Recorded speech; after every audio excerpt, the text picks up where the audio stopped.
Welcome back everyone, Python lecture number 23 और आज का टॉपिक है टर्नरी ऑपरेटर। सो इसमें हमने क्या करता है वो देखते हैं। टर्नरी बेसिकली आपके पास इसका आप कह सकते हैं कि एक अल्टरनेट है। ठीक है, ये हमने लास्ट लेक्चर में देखा था इफ एल्स, जहाँ पे आप कंडीशंस जो हैं प्रोग्रामिंग में टेस्ट करते हैं, और जो टर्नरी है वो बेसिकली इसी का एक अल्टरनेट है। लेकिन टर्नरी जो है वो बहुत ही डिटेल का काम एक ही लाइन में कर सकता है। आपको अगर याद हो, आप लोगों ने इफ एल्स पे जो प्रोग्राम किया था, इफ फिर हम लोगों ने कंडीशन लगाई, ठीक है, फिर कॉलन पुट किया, फिर इंटर किया, लेट्स सपोज नेक्स्ट लाइन के लिए हम लोगों ने थोड़ा सा गैप किया एंड हमने कुछ स्टेटमेंट लिखी।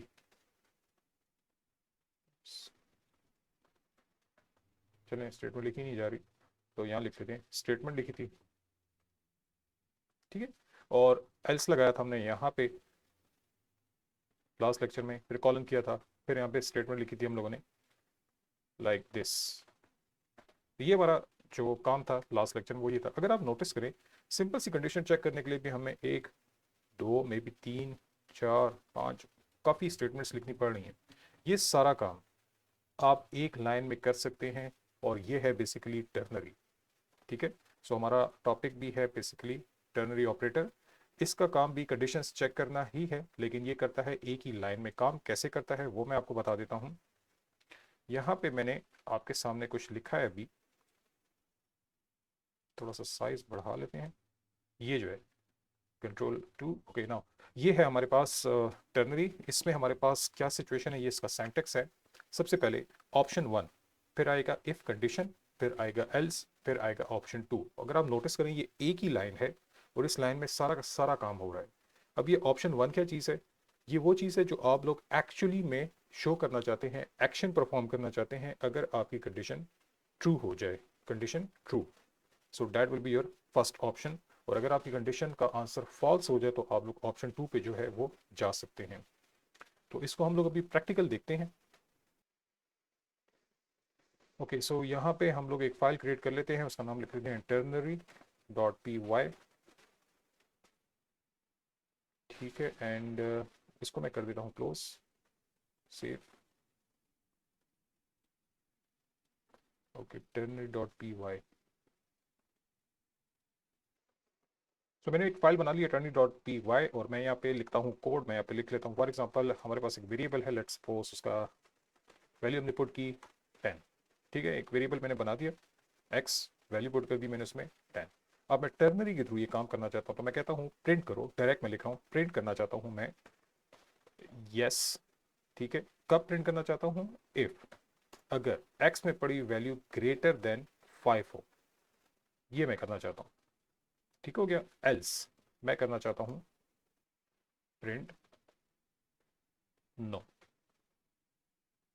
ओके जी, अब आप जरा इसको थोड़ा सा जूम करता हूँ आपके लिए। ये देखिए, सिर्फ दो लाइनें हैं, यानी पहली लाइन में तो हमने वैल्यू पुट कर दी अपने वेरिएबल एक्स में, और फिर मैंने कहा कि प्रिंट करो यस को कब?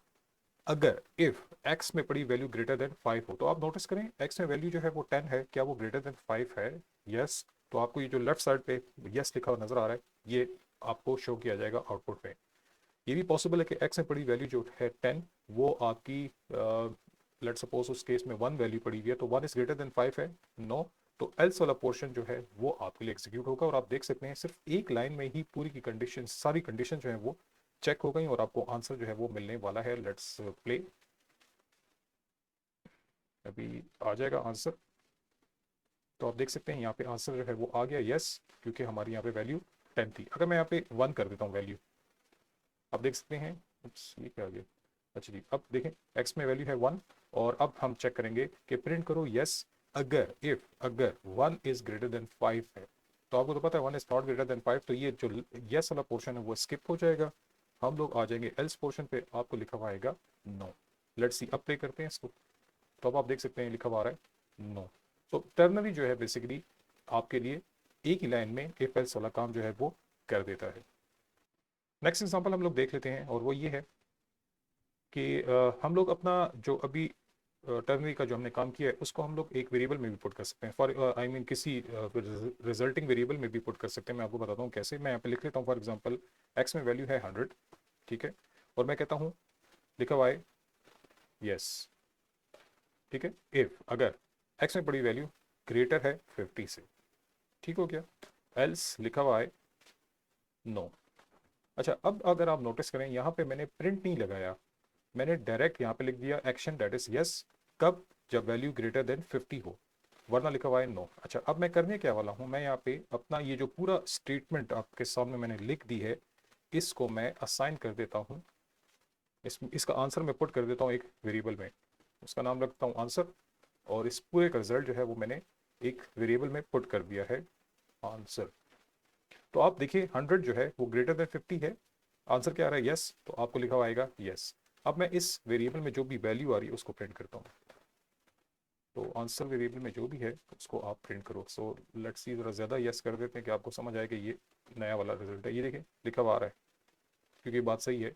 अगर मैं यहाँ पे कर देता हूँ 10, तो आपको लिखा हुआ आएगा नो, तो थोड़ा स्टाइलिश नो कर देते हैं, तो आप देख सकते हैं यहाँ पे ये वाला नो भी आ रहा है। तो इट मीन्स कि आप ये काम भी कर सकते हैं कि अपना जो रिजल्ट है वो किसी वेरिएबल को दे दें और उसको प्रिंट कर दें।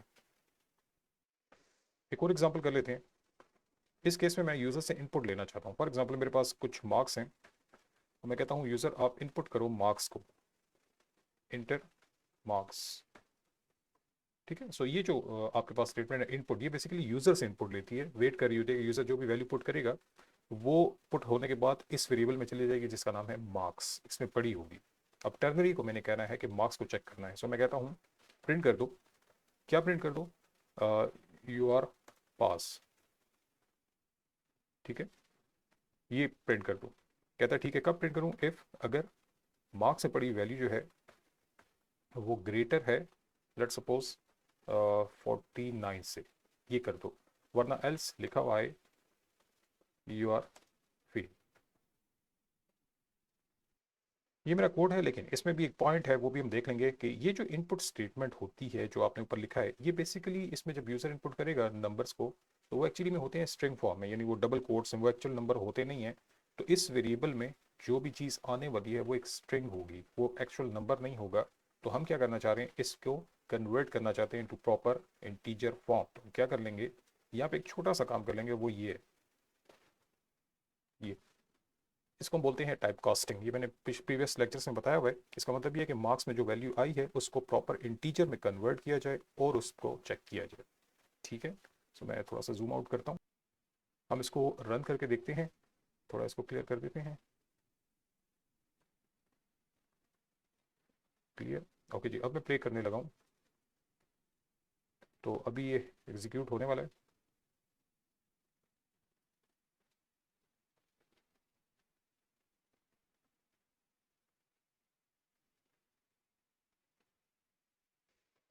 ऊपर आ गया है आपके पास इंटर मार्क्स, अगर आपको नजर आ रहा है ये लिखा हुआ है इंटर मार्क्स, तो मैं यहाँ पे लिख देता हूँ लेट्स सपोज 44।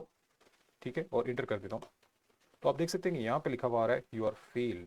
ठीक है, अब मैं एक काम करता हूँ, यहाँ पे क्लिक करता हूँ और इससे कहता हूँ कि 55 और इंटर करता हूँ, तो लिखा हुआ आ रहा है यू आर पास। तो टर्नरी जो है वो हमारे लिए काम कर रहा है, एक ही लाइन में हमारा सारा मसला जो है वो हैंडल कर रहा है। सो टर्नरी को मैंने आपको कुछ एग्जांपल्स करा दिए हैं, इसमें अगर कोई प्रॉब्लम हो तो मोस्ट वेलकम, आप लोग क्वेश्चंस कर सकते हैं, और मिलते हैं नेक्स्ट लेक्चर में। थैंक यू, अल्लाह हाफिज़।